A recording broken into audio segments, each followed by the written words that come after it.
Muito boa noite. É um prazer estar de volta com o Anne e com ela, que hoje é com elas, porque eu estou aqui com 3 mulheres incríveis que eu admiro muito.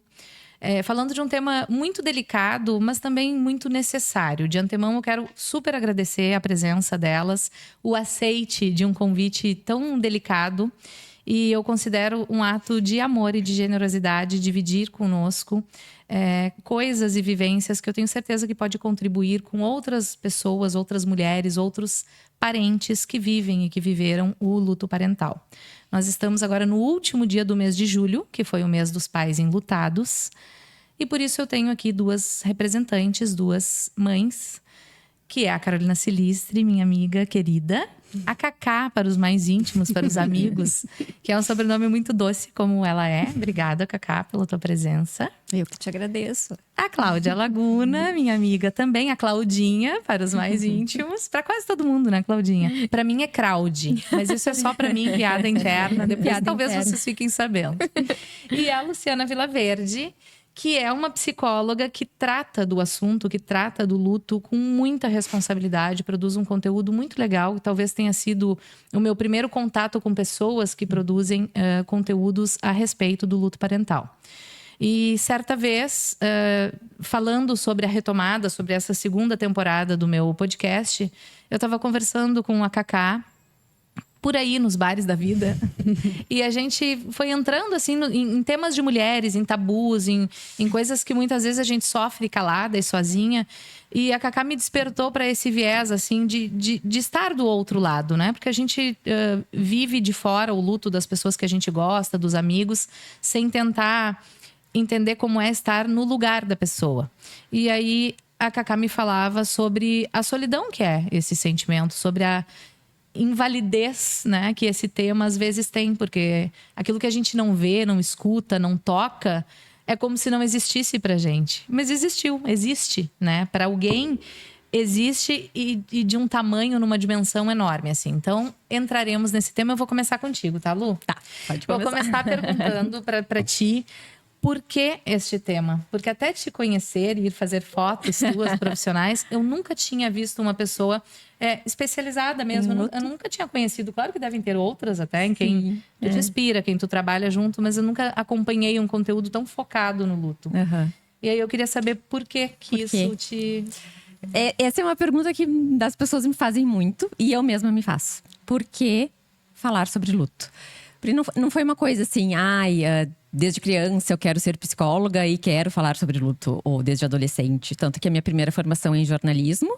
Me formei com 23 anos em jornalismo e com 35 anos eu fui fazer psicologia. Eu tô com 40 hoje, né? Me formei há pouco tempo. Mas desde o início, desde quando eu comecei a cursar psicologia, eu sabia que eu ia trabalhar com alguma coisa envolvendo morte. Não sabia se seria em cuidado paliativo, não sabia se seria algum tipo de morte ou luto específico, mas ia ser nessa área. E aí eu já comecei a fazer uns trabalhos voluntários. Meu primeiro trabalho voluntário foi no Hospital de Clínicas, na Oncologia Infantil. Então, ali também eu vi muitas perdas, né? Os pais, então foi meu primeiro contato com luto foi pelos pais enlutados, né? Enlutados não só pela morte, mas também pelo adoecimento. Quando a gente fala em luto, às vezes a gente pensa só na morte, né? Mas a gente tem muitos lutos, né? Perda da saúde é um luto também. Então, ali já foi meu contato, onde eu já comecei a me interessar. Eu não consigo te dizer racionalmente e tão diretamente, eu escolhi luto porque eu vivenciei um luto importante quando era mais nova. Não. Eu fui vivenciar um luto depois, há pouco tempo, com a perda do meu pai. Mas Tu já antes, não. com isso? Eu já trabalhava com isso. Não foi uma consequência, assim, perdi meu pai, gostei do assunto. Eu já trabalhava com isso. Desde o primeiro semestre da faculdade, eu comecei a estudar sobre luto. E aí fui me aprimorando, sempre gostei da área, sempre fiz estágio em hospital. Sempre atendi pacientes enlutados nos estágios. E aí a vida foi me dando coisas materiais para eu botar na prática o que eu estava vendo na teoria, né? Então, para mim, é uma coisa meio natural falar sobre, né? Acho que tem uma questão, assim, que foi se naturalizando. Claro que ainda é dolorido, né? Porque é dolorido para todo mundo. Mas é algo que eu gosto, assim, genuinamente, né? Então, porque é um assunto pesado mesmo, né? A gente tem que ter E gosto, assim. apesar da dor, assim, que envolve o assunto, falar de morte é falar de vida, né? Porque só morre alguém que de alguma forma esteve vivo, né? Que seja uma vida intrauterina ou extrauterina, mas essa pessoa viveu. E viveu em proporções diferentes para cada um, né? O filho da Cláudia, o filho da Cacá, pode ter vivido de uma forma para mim, mas para vocês viveu como qualquer outro filho do mundo, né? Como nós, filhas, vivemos para os nossos pais. Por menos tempo, por outra. Mas a mulher, quando engravida, teu corpo tá todo preparado, né? Para aquilo, para gerar uma vida. Então, a tua mente está preparada para aquilo, tu cria expectativas para receber aquela criança, tu pensa no nome, no que vai ser da vida dela, e o teu corpo, hormonalmente, tu tá preparado para aquilo, biologicamente, tu tá preparado para aquilo. Então, tu vive muitas vezes, quando é uma perda gestacional, por exemplo, uma perda neonatal, de mães de natimortos, tu vive um puerpério sem estar com a criança nos teus braços. E claro que isso é uma dor, né? Eu sei que pela primeira vez na minha vida eu me senti nervosa para fazer um podcast. Foi a primeira vez que eu fiquei com medo, assim, de entrar num assunto que pudesse provocador, assim. Então eu quero que vocês fiquem à vontade para ir até onde quiserem, falar do que quiserem. E gostaria do fundo do meu coração que esta conversa, para além de dolorosa, fosse terapêutica também. Porque eu acredito demais na cura através da fala. Eu acho que a fala cura não só a gente, mas as pessoas que podem ter a oportunidade de nos ouvir, se espelhar de alguma forma e se identificar. Porque tem gente, coletando outro dia as informações para fazer essa live, eu ouvi um relato de uma mãe dizendo: muitas vezes eu me senti olhada ou considerada como louca. Porque eu ia falando de uma pessoa, falando do meu filho com a maior naturalidade. Eu sempre falei que eu tenho 2 filhos. Ela tem um filho de 6 anos, se eu não me engano. E este que ela perdeu neonato, não sei, com 12 horas, eu acho, de vida. E aí ela disse, as pessoas ficam me olhando, tipo assim, o que você ainda passou, sabe? Sim. E ela disse, gente, é meu filho igual o outro, sabe? Então, eu acho que outras pessoas ouvindo a gente falar sobre isso e naturalizar isso podem dizer assim, ufa, eu não sou louca. O meu sentimento está validado por outras pessoas que sentem o mesmo que eu, que sentiram a mesma coisa que eu, né? Então, acima de tudo, assim, eu quero que a gente leve com esse viés, assim, de que falar dos filhos mortos de vocês é trazê-los à vida para outras pessoas que não tiveram o privilégio de senti-los e de vê-los e de ouvi-los, né? Como vocês puderam, né? Ouvir o coraçãozinho bom, entrando agora, deixando vocês falar sobre isso, que o lugar de fala é de vocês, né? Só estou tentando preparar aqui os ânimos. Eu queria saber, assim, em primeiro lugar, como é que é para vocês, assim, falar sobre isso? O que encorajou vocês a falar sobre isso, assim? Por que vocês acham que é importante entrar nesse assunto? Eu começo? Fica à vontade, Cacá, fica à vontade. Não, a gente se encontrou nos bares da vida, como tu diz, né? E começou a conversar sobre isso. Para mim, eu acho que a maior dificuldade do luto vivido por mim e pelo meu esposo, porque, na verdade, são 2 pessoas sentindo aquilo diariamente, né? É uma coisa muito intensa no momento que tu descobre que tu vai ser pai e mãe. E eu sei que tem mulheres que dizem que às vezes levam muito tempo para ter esse sentimento. Eu acredito que cada um tem o seu tempo. No meu caso, nas 2 vezes, bastou eu saber. Foi olhar o exame e, para mim, pronto, eu sou mãe. Então, foi muito rápido, muito instintivo, assim, né? São 2 gestações, embora as 2 desejadas, uma planejada e uma não. E uma delas terminou muito cedo, foi muito breve o tempo, né, o nosso tempo. Mas como ela foi através de uma fertilização, a gente viveu um processo muito longo, de muitos meses, antes dela se realizar. Então, eu acho que, de certa forma, nela, a gente se preparou, porque como a gente estava fazendo esse tratamento, a gente já sabia dos riscos e sabia das dificuldades de prosseguir com a gestação. E a segunda, para mim, como ela não foi esperada, ela parecia que era... Não, isso é porque era para ser, então, né? Então, assim, eu descobri a segunda gravidez no dia 24 de dezembro, né? No véspera de Natal. Então, presente. Exatamente, sim. Eu senti enjoo numa loja. E eu, opa, Aí tu começa a fazer conta, não, mas não é possível, não é possível. Então, assim, tudo ali parecia que estava muito certo para ser daquela forma. Para mim, a perda foi muito mais difícil de processar em função disso, né? E eu acho que a grande dificuldade foi justamente de não ter uma rede de apoio. Éramos nós dois. Até ali, quem sabia, além de nós, eram só os nossos pais. Justamente porque na primeira gravidez, a gente contou para todo mundo muito cedo. E com a perda, a gente disse, não, agora essa aqui a gente vai esperar que esteja tudo certo para contar para o pessoal, né? Então, foi muito pequena a rede de apoio, né? Mas minha mãe foi muito importante. Minha mãe teve uma perda gestacional e eu acho que eu tive uma ressignificação da minha relação com ela depois da minha perda, porque eu entendi, inclusive, o silêncio dela na perda dela, porque eu fiquei pensando como essa mulher passou por aquilo. Eu e minha irmã em casa mal percebemos que aquilo tinha acontecido, né? Então, eu comecei a prestar muita atenção nessas coisas e ver que tanta gente já passou, tanta gente que depois que tu dá aquele start, né, começa a te contar.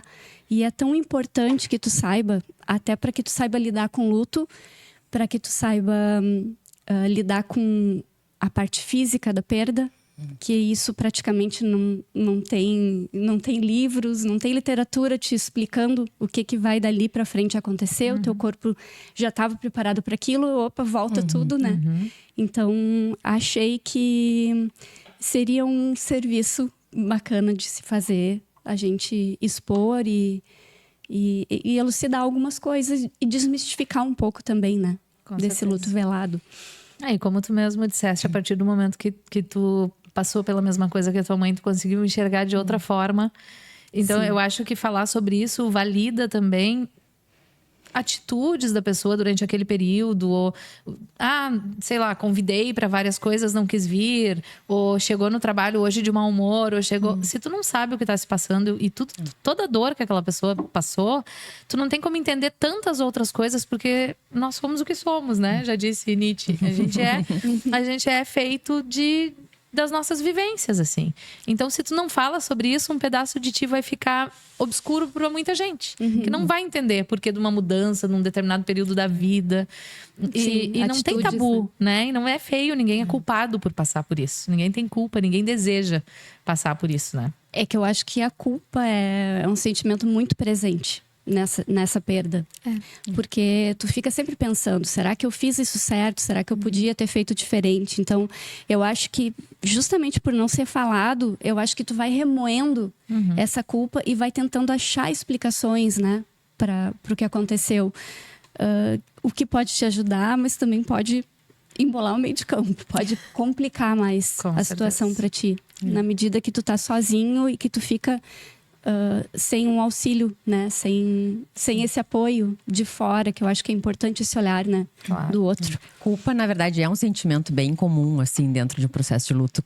Quase todos os lutos, a pessoa vai se sentir culpada em alguma coisa. Ou, por que eu não fiz isso? Ou por que eu não fui no médico? Ou por que eu não vi meu filho antes? Ou como que eu não me dei conta que alguma coisa estava errada?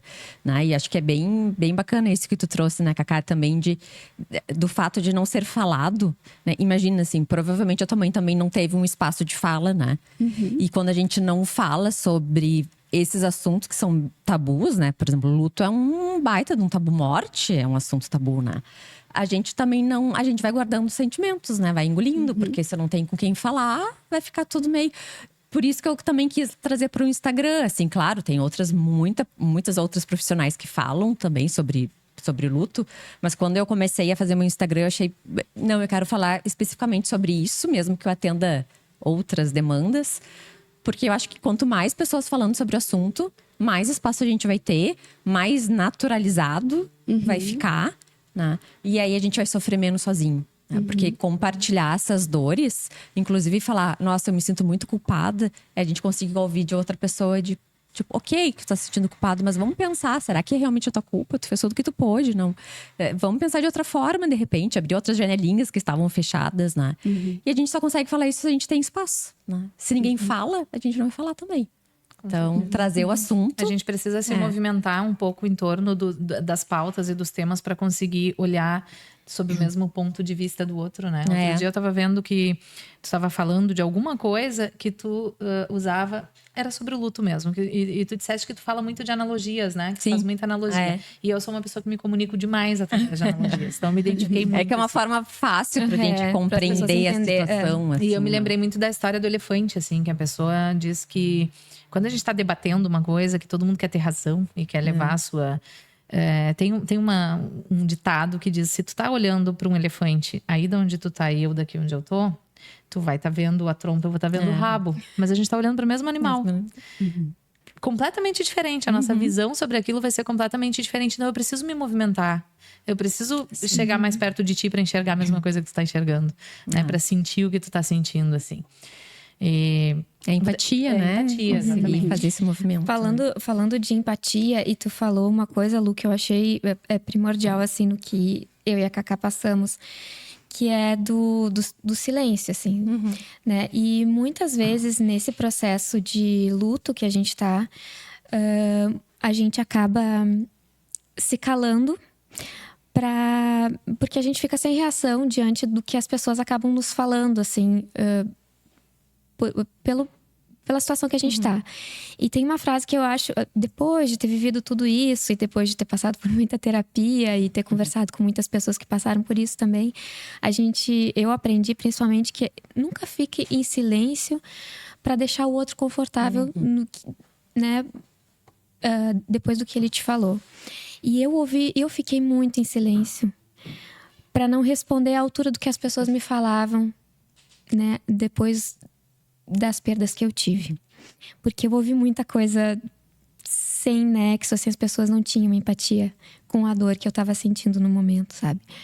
E é muito sobre isso, assim, que a Anne falou. A falta de empatia com a dor do outro naquele momento. Porque a pessoa não sabe. A dor não é tua, tu não pode opinar. Tu não pode julgar uma dor que não é tua, né? A não ser que tu tenha sentido. E mesmo se tu tenha passado por aquilo... ainda não é a tua situação. Claro, cada indivíduo sente de uma forma. Cada indivíduo reage de uma forma, né? Então, não é possível que tu consiga julgar a dor da morte de perder um filho, gente. Claro. Independente da idade que aquela criança tenha tido dentro de ti ou fora de ti, sabe? E acontecem muitos julgamentos. Não sei se a Cacá passou por isso, mas eu passei muito por isso.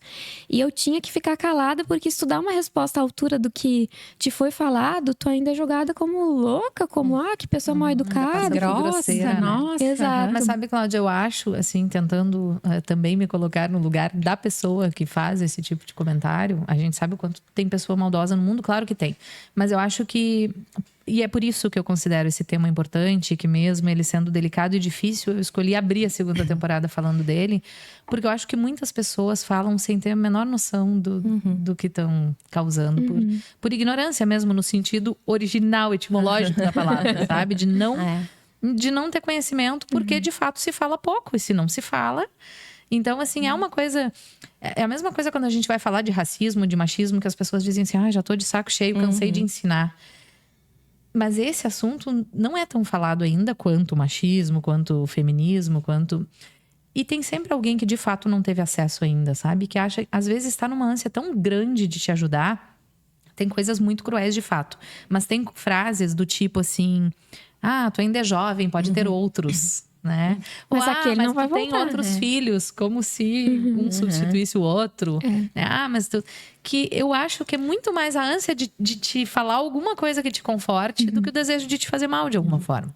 Então, acho que falar sobre isso educa também as pessoas para não fazerem, mesmo que seja com boa intenção.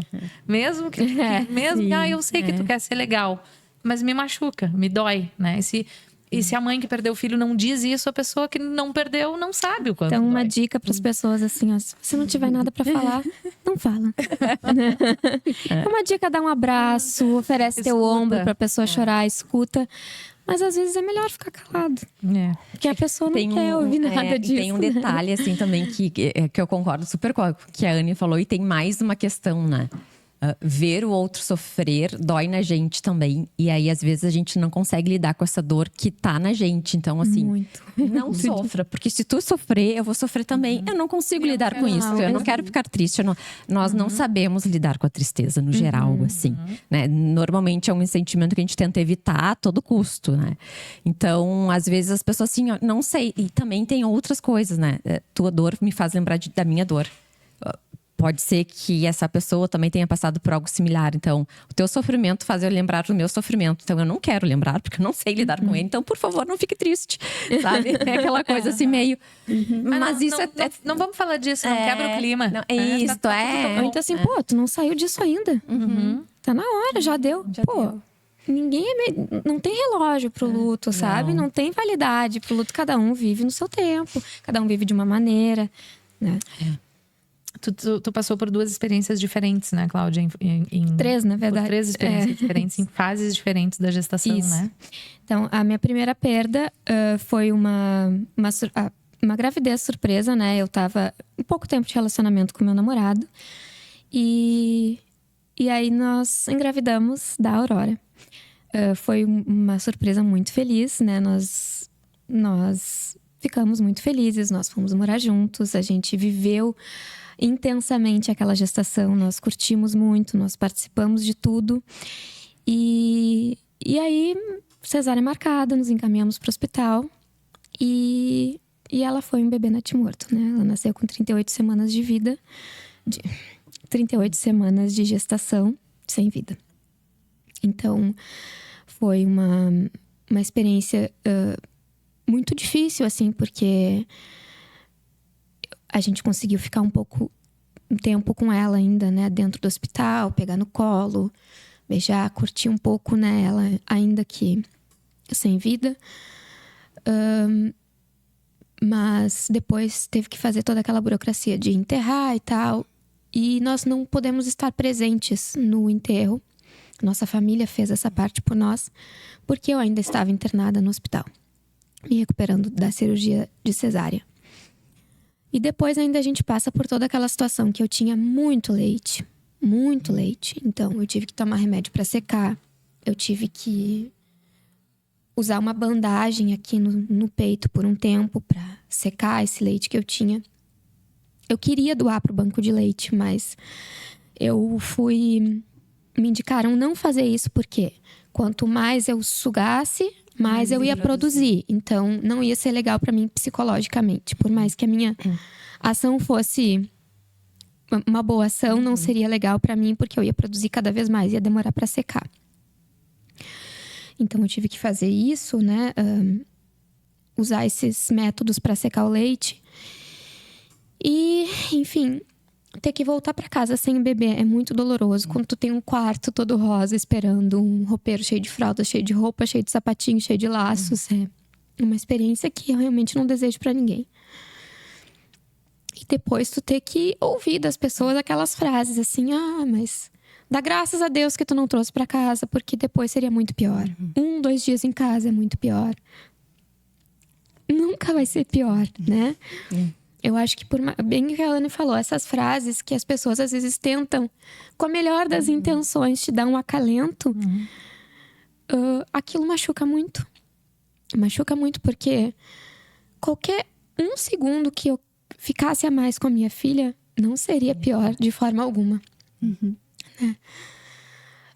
Então foi um período muito difícil para nós. Eu tive muito apoio, amparo do pai da minha filha, né? Porque ele também sofreu. E aqui eu quero pontuar uma coisa. A gente fala muito das mães que perdem os filhos, mas os pais também perdem. É verdade. Né? O Márcio me falou uma coisa assim: eu sentia a Aurora mexer na tua barriga, mas eu só me senti pai no momento que eu peguei ela no colo, mesmo sem vida. Foi ali que eu me senti pai, né? Então aquilo me cortou o coração quando ele falou. E a gente conseguiu se amparar muito um no outro. A gente teve esse amparo, sabe? E eu sei que às vezes as pessoas não têm, porque cada um tem a sua fuga, né? Muita gente vai procurar fuga.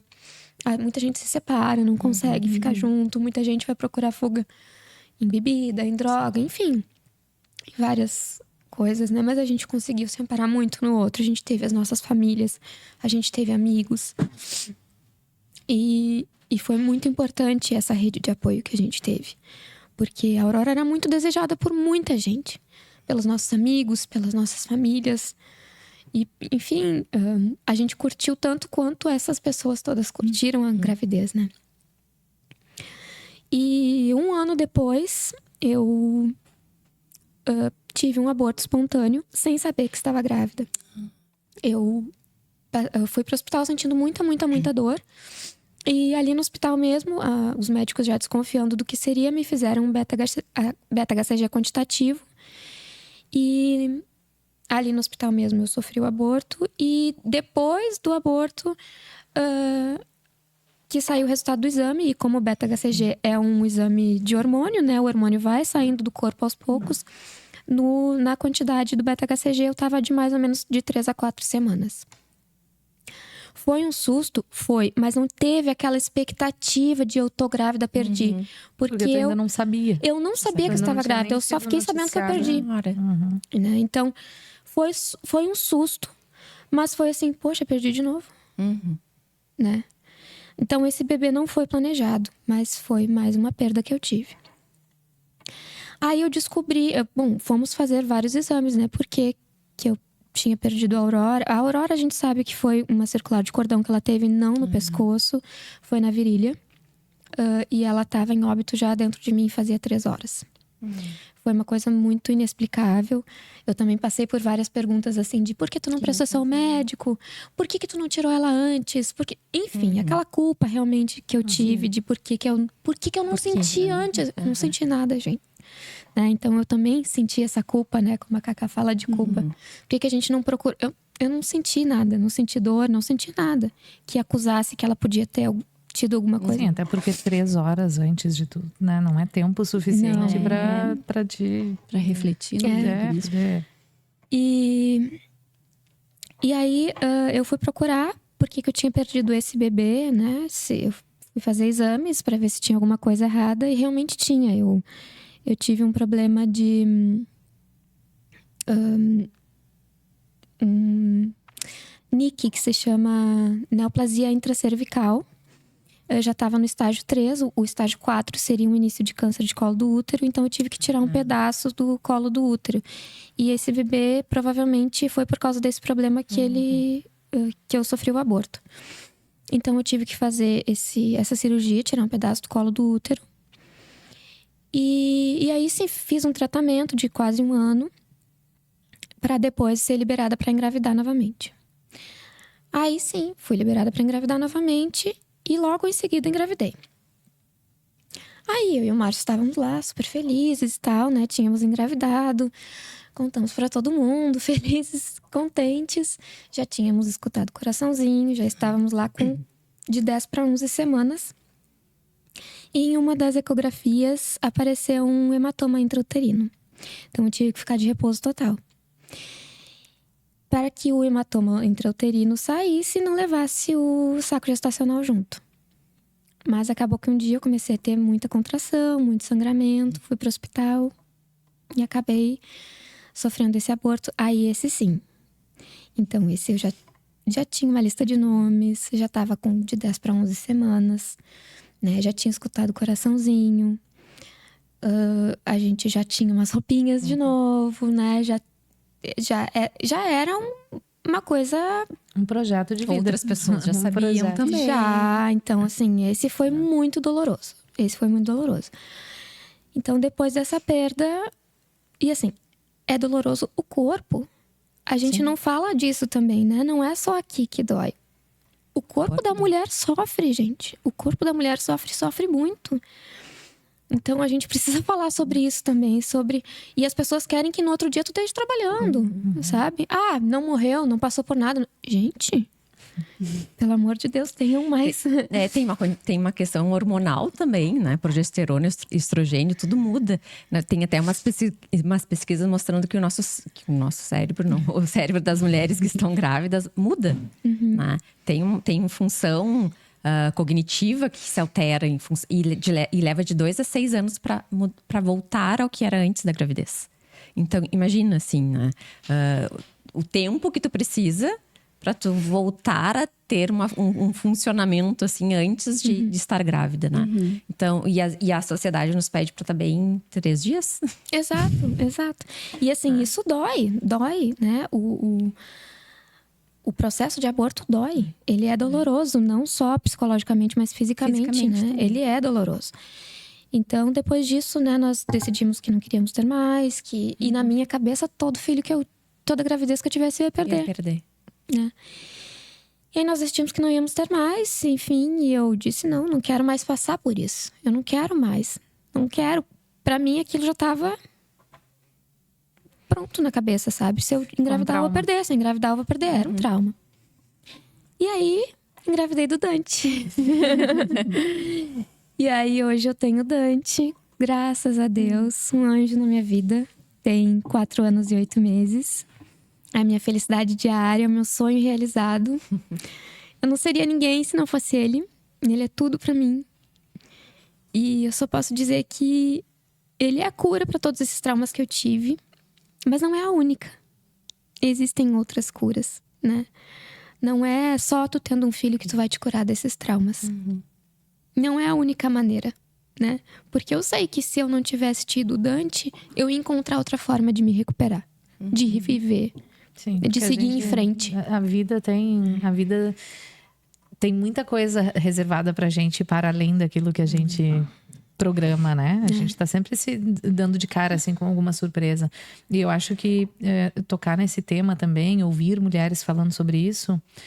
nossa, eu levei muitos tapas na cara, assim, ouvindo as lives e estudando o tema, tava lendo um texto. Foi muito legal que quando eu falei para minhas irmãs que eu faria essa live, tem uma irmã minha que dá aula para escola, para maternal, que tem uma colega dela, uma professora, que perdeu uma filha neonata e... natimorta, aliás, e ela faz parte da ONG da Amada Helena. Ah, da Amada Helena. E aí a minha irmã me mandou, né? O Instagram, para quem quiser procurar também, é ong.amadahelena, que é uma ONG de Sapiranga, se eu não me engano, né? Agora tu me pegou. Eu acho que é de Não Sapiranga. sei de onde que é. Ela é uma ONG que a mãe, da menina, da Helena. A Helena morreu com 17 dias de vida, esperando por um leito neonatal. Que não veio.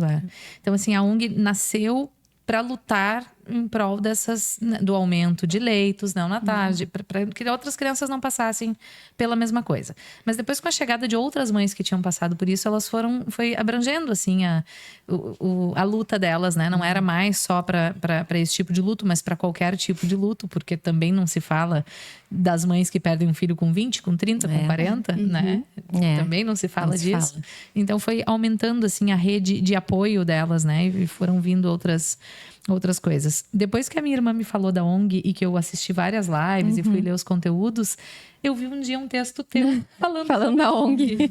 Daí eu disse, é uma rede, né? Isso que a rede de apoio faz, né? É te levar a conhecer outras mulheres, outras coisas. E nas lives ali, elas falam muito disso. Em momento algum, a intenção é te ajudar a esquecer do teu filho. É só te ajudar a encontrar outros motivos, outras razões. E falar disso com propósito. Não mais com aquele pesar para arrastar pela vida inteira. Teve um propósito. Eles não vieram à toa. E uma coisa, Anne, que as pessoas sempre me perguntavam assim, como é que tu tá? Não sei se tu quer falar disso. Gente, eu quero. Eu quero porque eu tive. Assim, apesar de eu não falar muito sobre esses 2 abortos, eu falo muito da Aurora. Porque, gente, a Aurora transformou a minha vida.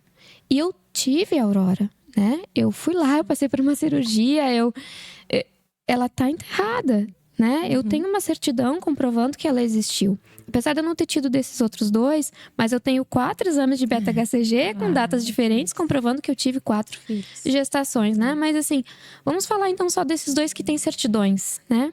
Apesar de uma ser de óbito fetal e a do Dante ser de nascimento, mas então eu tenho 2 filhos. E eu tenho o maior orgulho de ser mãe desses 2. Né? Então, assim, eu jamais vou não querer falar da Aurora.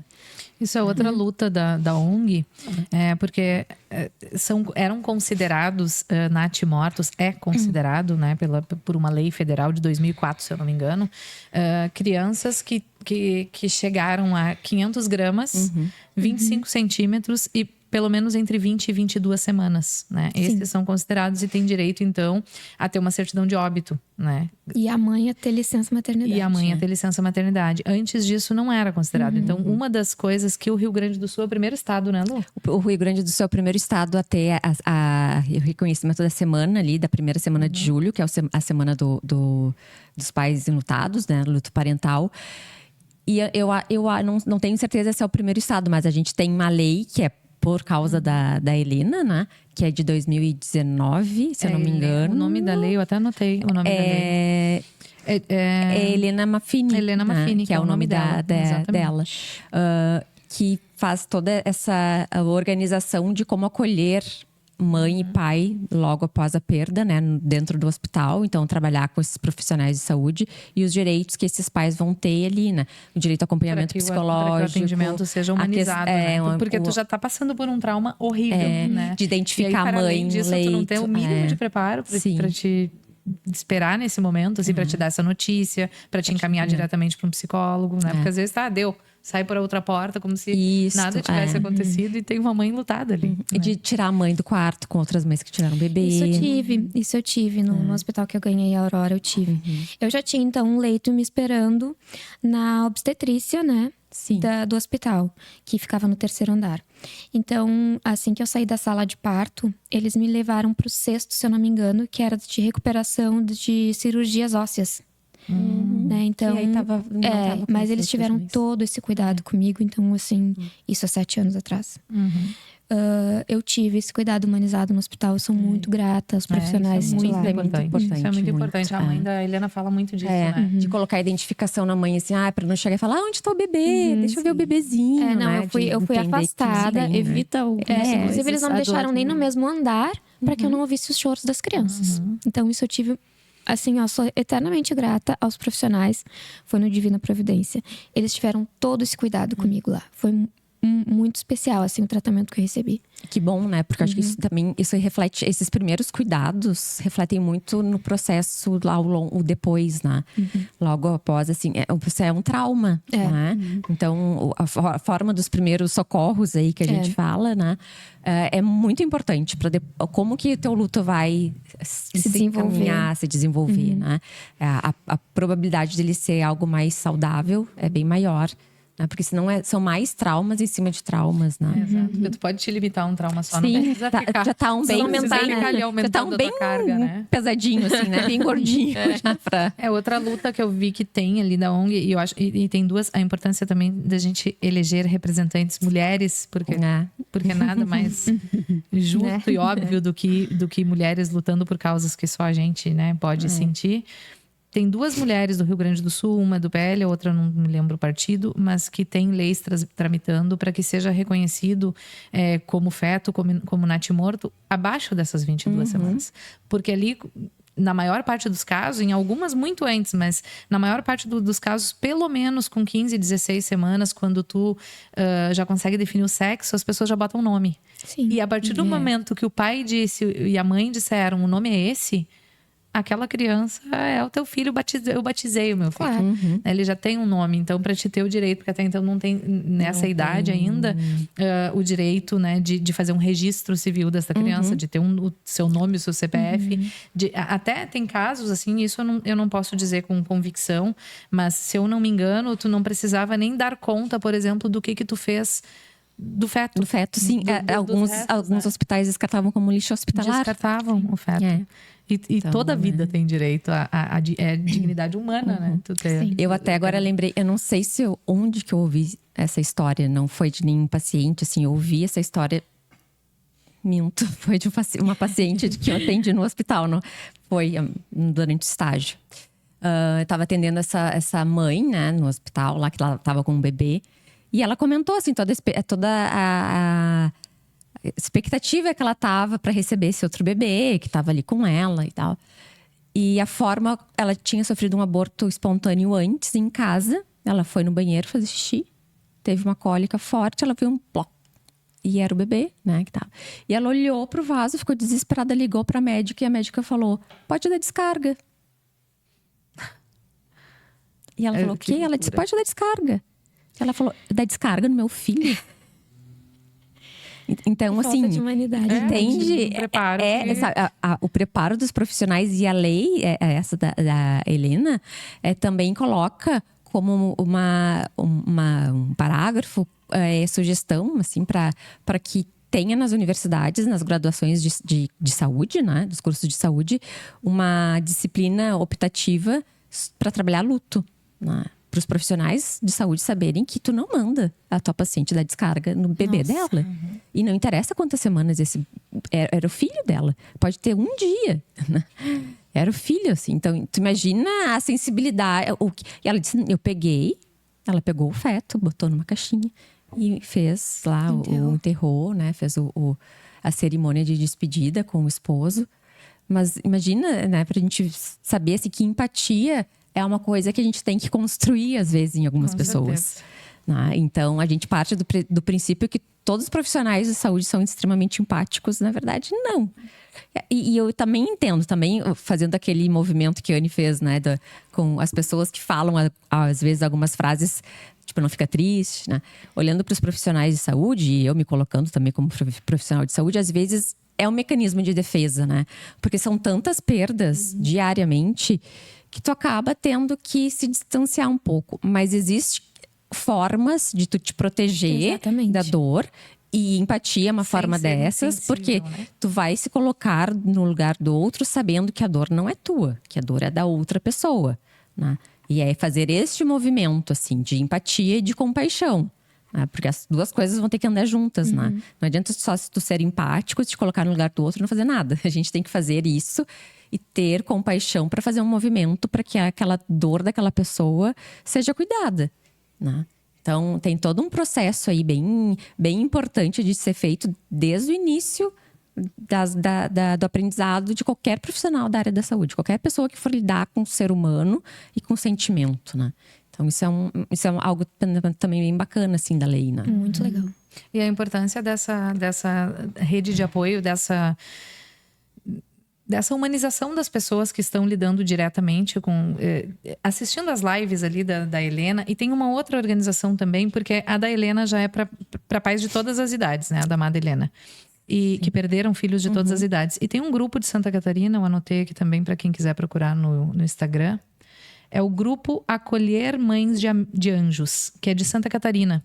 E aí este sim lida só com perda gestacional e neonatal. E eles têm, quando tu entra no Instagram, tem o link ali na bio, que tu vai direto... Tem várias coisas, tem vídeos, tem um atendimento para terapia em grupo, direto no Instagram, no WhatsApp. Tu já entra em contato, já consegue agendar até online. Então, para muitas pessoas que não têm o privilégio... Eu não vou dizer que nenhuma mãe que perdeu um filho... Tá longe de ser privilegiada, né? Por favor, não quero me colocar mal aqui.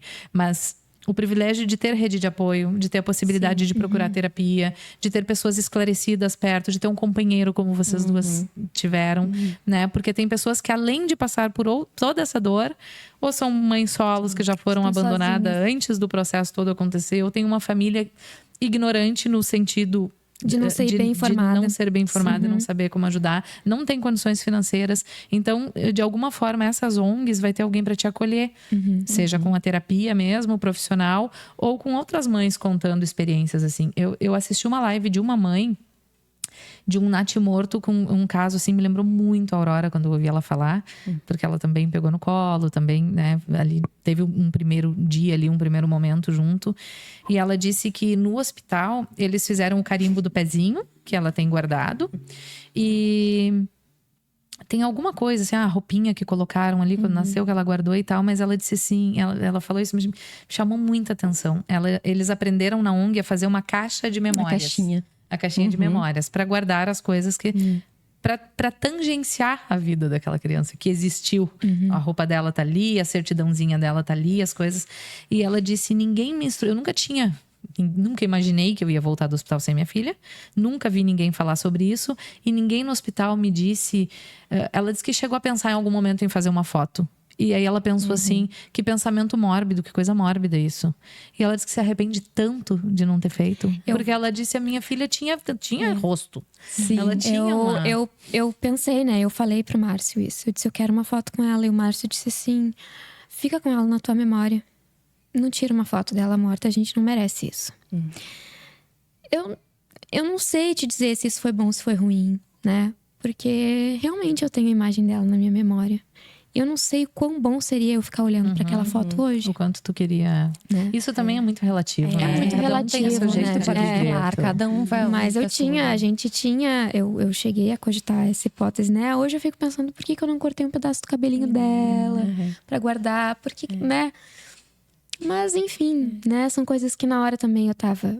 Me deram muito remédio na veia na hora, eu tava anestesiada, né? A gente na hora vai saber o que fazer. Eu não sei se te precisar quanto tempo eu fiquei com ela. Pra mim, né? A gente tem uma outra noção de espaço-tempo naquele momento, né? Mas eu sou muito assim, hoje, né? Talvez naquele momento eu não fosse. Mas hoje eu penso que as coisas são como tem que ser. Elas vêm pra nos ensinar. E nos modificar, nos transformar. E a gente tem que aprender com isso. Então, eu acho que ela veio pra me ensinar muita coisa. Me preparar pra chegada do Dante, principalmente. Principalmente, né? E é com isso que eu tento levar a vida. Eu achei muito legal o que tu disse antes, isso, né? Falando do Márcio, dizendo que a gente já fala pouco sobre isso e quando fala da mãe, né? Ignorando o fato de que os pais também perderam um filho que tinha nome pra ele, que tinha toda uma preparação, porque o casal tá junto ali nessa espera, né? E aí eu lembrei que quando a Cacá me disse, né, isso, me falou dessa solidão, assim, e das pessoas invalidarem um pouco, né, esse luto, eu fiquei com aquilo na cabeça. Depois eu disse, bom, foi ela que me despertou pra isso, que me abriu. Como é que eu vou chegar pra fazer esse convite? Será que... Porque a Cacá é uma pessoa muito discreta, que não, né? Será que ela vai querer? Eu não queria ser inconveniente. Daí fiquei assim, eu fui dormir orando, né? Pedindo pra Deus, me dá será que é pra eu chamar, né? Que é pra eu falar? E aí, quando eu falei com a Cacá, eu achei muito bonito, assim. Como é bom ser uma pessoa esclarecida, que ela me disse assim, Anne, só deixa eu falar com o Murilo antes de te dar uma resposta, porque esse processo é nosso, né? A gente viveu tudo isso junto pra eu chegar e dar uma resposta solo agora, Não né? é feito só de uma mulher, né? Não. Então é muito legal, assim, tu contar mesmo com essa pessoa pra tudo, né? Contou pra fazer o filho, perderam o E filho pra tá ali e depois junto. quando tu vai tratar desse assunto, é justo que tu leve em consideração, assim. Ali nas ONGs, me abriu muitas caixinhas, assim, lendo, sabe? Sobre o assunto que eu nunca realmente tinha entrado, assim. Fala, por exemplo, né? Porque a gente tá no mês dos pais enlutados, mas o tema da nossa live é o luto parental.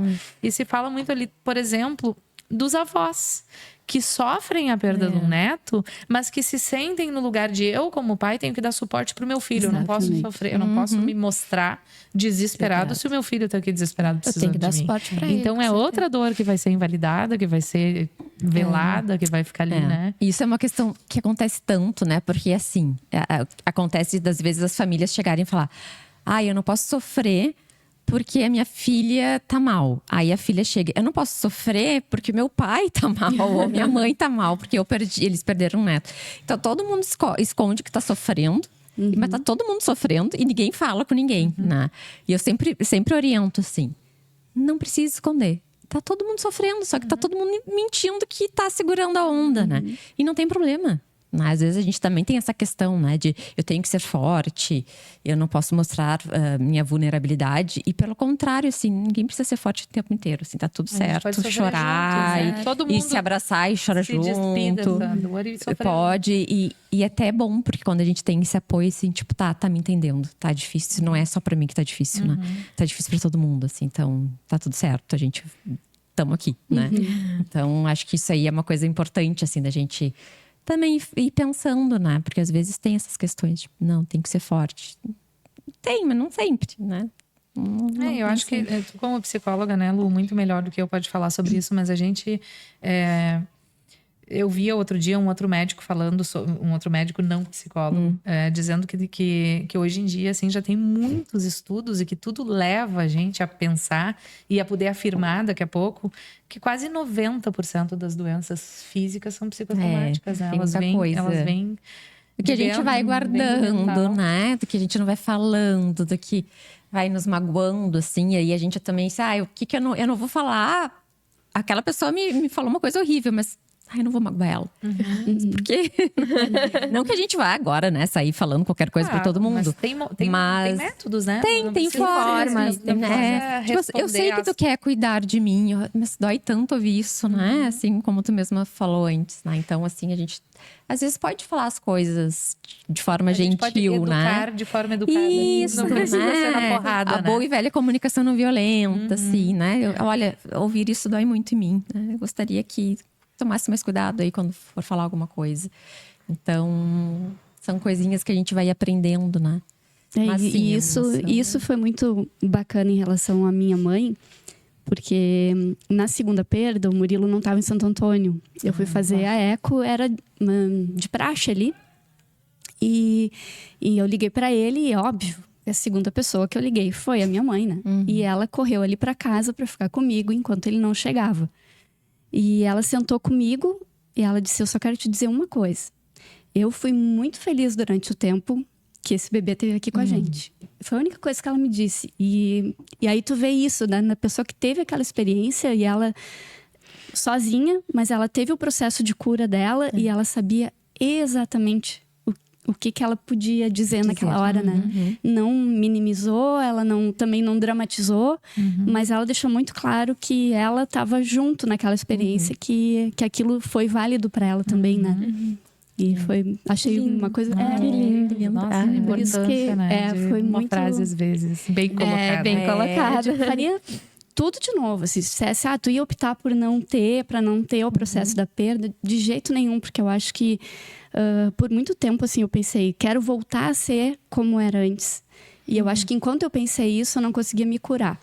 Quando eu entendi que eu jamais ia ser como eu era antes daquilo, mas que aquilo não ia impedir da gente ter uma relação ainda melhor. Hoje, eu tenho um parceiro que eu não imagino a vida sem ele. Então, assim, acho que aquilo nos fortaleceu, né? Como muitos casais se separam, mas eu acredito que outros, o processo é inverso, né? Então, é uma prova, hoje... assim, de nada na vida de vocês vai poder ser pior do que esse momento. Não tem como. Vocês passaram por isso juntos. O que é maior coisa do mundo. E a gente junto, de verdade, assim, em todo o processo, né? Eu optei por não fazer curetagem, porque o meu médico disse que seria o ideal que eu esperasse que isso acontecesse naturalmente pelo meu corpo, para não sofrer, né? Não ser tão violento. Menos violento. Então, assim, a gente teve 2 perdas, porque tu tem um momento que tu sabe que tu já não tem mais a criança contigo, mas tu tem ainda ali alguns dias até expelir. Até realmente tu ter o processo físico.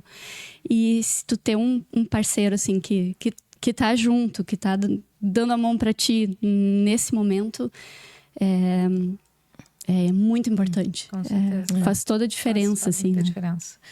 Por isso que, assim, se eu pudesse deixar uma dica para quem tá nos ouvindo, é que realmente procure essas ONGs e através delas, tipo, eu cheguei primeiro no ONG.amada Helena, ONG.amada Helena, e através dessa cheguei depois na Grupo Acolher Mães de Anjos de Santa Catarina, porque tem tanta coisa, tem tantas outras mulheres, e daí tem esse atendimento para quem não tem o parceiro do lado e não tem condições de procurar um psicólogo e pensa, o que eu vou fazer da minha vida? Acabou a minha vida.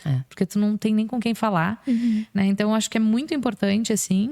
E eu acho que a partir desses diálogos, como esse nosso, como vários que têm acontecido, o poder público também vai entendendo que há aí uma demanda de políticas públicas em prol dessas pessoas, né? Porque não é uma ONG que tem que fazer. Que bom que tem as ONGs que fazem isso, mas é o poder público que tem que fazer isso, né? Tem que ter nos hospitais, tem que ter no posto de saúde alguém que receba uma mãe que chega ali, né, com uma curetagem por fazer, ou com um luto recente, ou com desesperada procurando apoio, assim. Então, eu acho que quanto mais a gente fala, mais a gente vai abrindo brecha para ser vista mesmo, né? Para ser ouvida, para que essa causa seja levada em consideração. Mais pessoas do que a gente sabe, do que a gente imagina que passaram por isso. Eu, quando passei por isso pela primeira vez, eu fui conhecendo tanta gente que ia me visitar e dizia assim: ah, fulana passou por isso, fulana passou por isso, a tia tal passou por isso, a prima de tal pessoa passou por isso.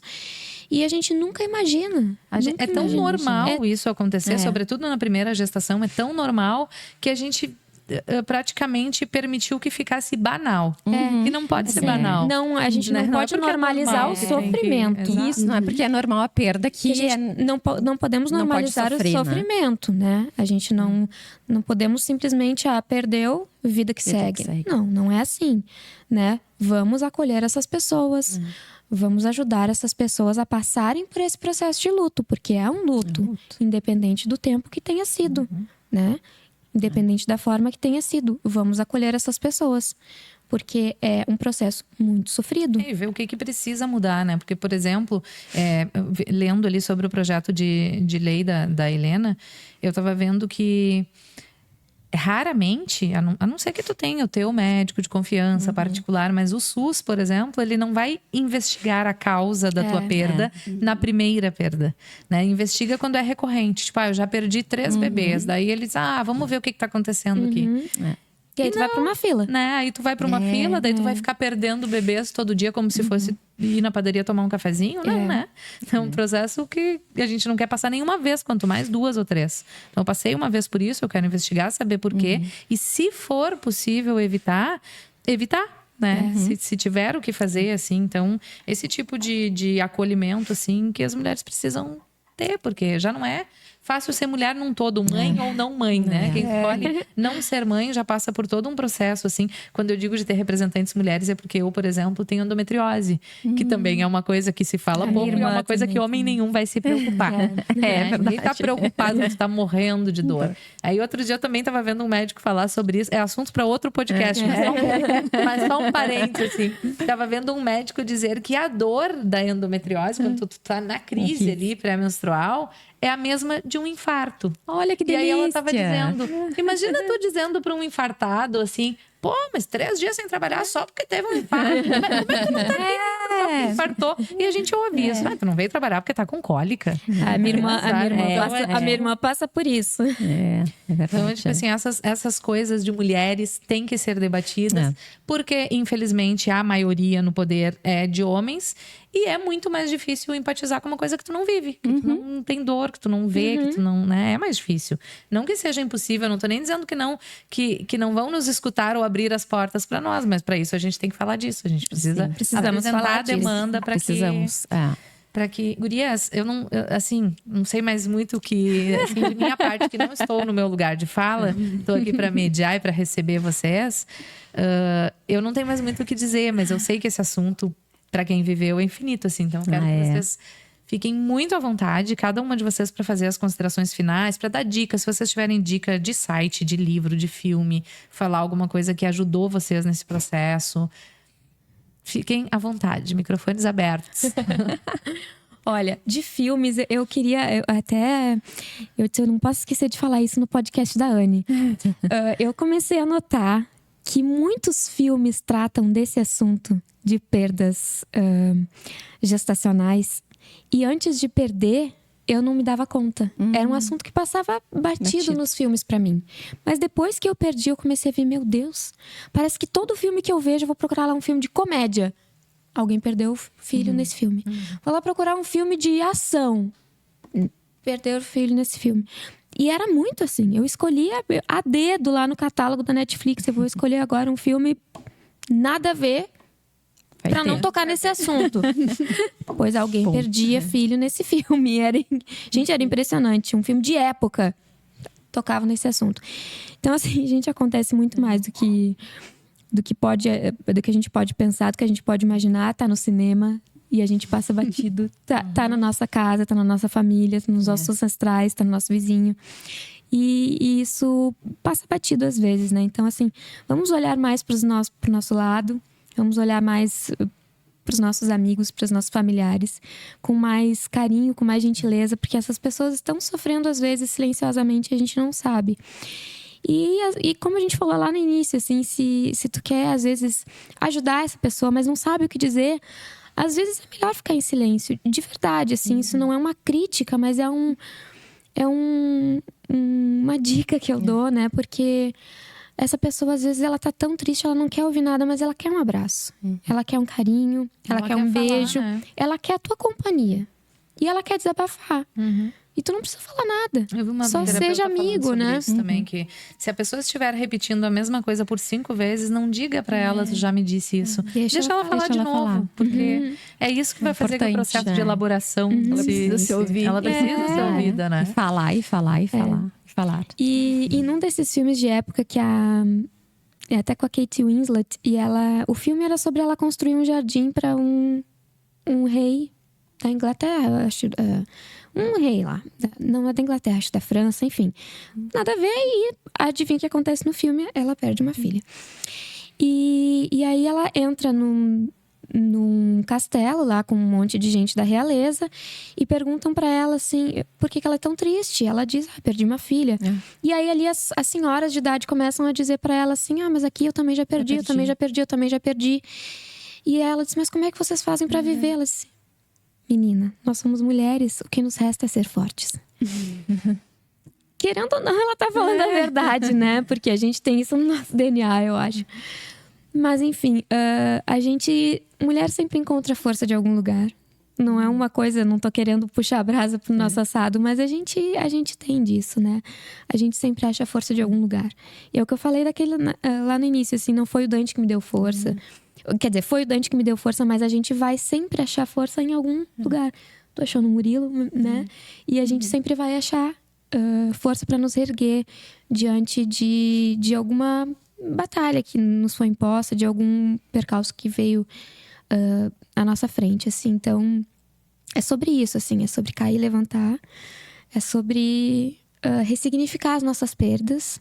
E sobre achar uma outra força, né? Pra se levantar. Alguém precisa falar mais. Pois é, eu ia falar. Será que a gente precisa falar mais?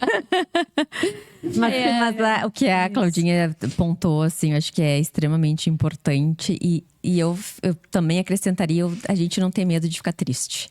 Né? Acho que tem uma coisa aí que é importante da gente ir perdendo esse medo de se aproximar da tristeza. Todas as emoções são importantes pra gente, de alguma forma, né? E às vezes a gente reluta, assim, até a viver o nosso processo de luto da forma que a gente consegue, né? E respeitando-se, ainda mais quando é casal, por exemplo. E aí acho que a Cacá também trouxe.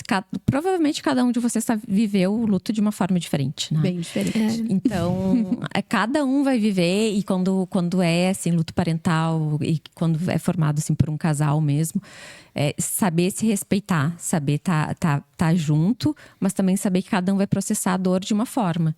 Né? E aí, pra família toda, né? Assim, cada um vai ter o seu tempo, cada um vai ter os seus altos e baixos. Altos e baixos no processo de luto é a coisa mais normal, esperada do mundo. É um sinal de que o luto está sendo saudável, que tá tudo certo. Um dia tá muito bem, outro dia tá muito mal, né? Ficar às vezes meses tudo bem, aí vê um bebê chorando e quer chorar o também. Dia das Mães. O Dia das O Dia das Mães, o Dia dos Pais. E daí tu recebe Feliz Dia das Mães de umas pessoas, de outras não. Isso dói. As outras pessoas, as outras amigas que vão tendo bebês. E não é porque a gente não gosta das amigas e dos bebês das amigas, mas é porque a gente também queria e não tá. Vai te trazer, Tudo dói, vai te né? trazer uma... E a gente, às vezes, dá uma normalizada nesses sentimentos, assim, né? E espaço pra falar. Temos que ter espaço pra Como falar. esse. Assim, Eu acho que o diálogo como esse. tanto em casa, né? Com quem tá sofrendo aquilo contigo, quanto tu poder expor mesmo Sim. e que as pessoas entendam que isso é da vida, que tem um monte de gente que passou pela mesma coisa e que pode ajudar, pode estar perto, né? E se não encontra dentro de casa, não desista de encontrar em algum lugar, né? Tem as ONGs, tem Tem psicólogas no Instagram. A gente tá lá nos directs também, dando umas na minha ajudas. chamadinha no card aqui, na chamada, tá o arroba de todo mundo, assim. Eu vou falar por elas, mas tenho certeza, conhecendo essas duas doçuras de pessoas, que não é à toa que eu escolhi para amigas há muito tempo, que se tiverem passando por uma situação parecida e precisar dar uma chamadinha ali, deixei o arroba para isso. E a Lu, nem se fala, que trabalha com isso, que tá no lugar, né, de que tá preparada para isso, né? E a gente encaminha também, né? Eu acho que é assim, eu preciso de ajuda. A gente sempre dá um jeito de conseguir alguma coisa, né? Encaminhar para uma ONG, fazer um acolhimento, né? Encaminhar um material para leitura. Assim, e não desistir de conseguir uma ajuda, de conseguir um sentido para continuar vivendo, né? Seja qual for. Como a Claudinha falou, seja qual for. Daí a gente encontra uma luz no fim do túnel. Assim, acho que isso é importante. É isso. E que a gente não se acostume, mas que a gente também não fique criando muitos tabus em torno da morte, que é a única certeza que a gente tem. Ninguém quer. Todo mundo quer que ela aconteça o mais tarde possível, mas inevitavelmente ela vai acontecer. Inevitavelmente ela vai acontecer. Então, é a única certeza que a gente tem. Eu sempre brinco que é o spoiler da vida. Todo mundo morre no final. Boa. Não é um plot twist, não é spoiler. Spoiler, todo mundo morre no final dessa história, galera. É bom poder terminar esse bate-papo de hoje com um sorriso. É uma prova viva de que no tempo passa e que a gente há de voltar a sorrir mediante qualquer adversidade do caminho. Sou muito grata por vocês terem vindo aqui. Estou muito feliz mesmo. Isso é um assunto que eu fui muito atrás. Não é uma coisa que cai na minha timeline todo dia, né? Eu acho muito legal que tu faça isso na tua página. Tu disseste ali, tem outras pessoas que trabalham com isso, mas outras pessoas que alcançam outras redes. Né? Então, assim, eu nunca tinha ouvido ninguém falando antes de cair na tua página. Então, isso é muito legal, assim, que a gente vá espalhando, vá propagando coisas que vá atingindo mais mulheres, alcançando mais mulheres, né? Que a gente vai sendo rede de apoio umas das outras. Isso aí. Ai, eu que agradeço. As meninas que não jogam beach tênis. Nós temos muitas coisas em comum. Nós somos as gurias que não jogam beach tênis, né? As gurias que gostam de escrever. A gente tem muitas coisas em comum. Obrigada, gurias, por vocês terem vindo, aceitado o meu convite. Imagina, Um beijo e até a próxima.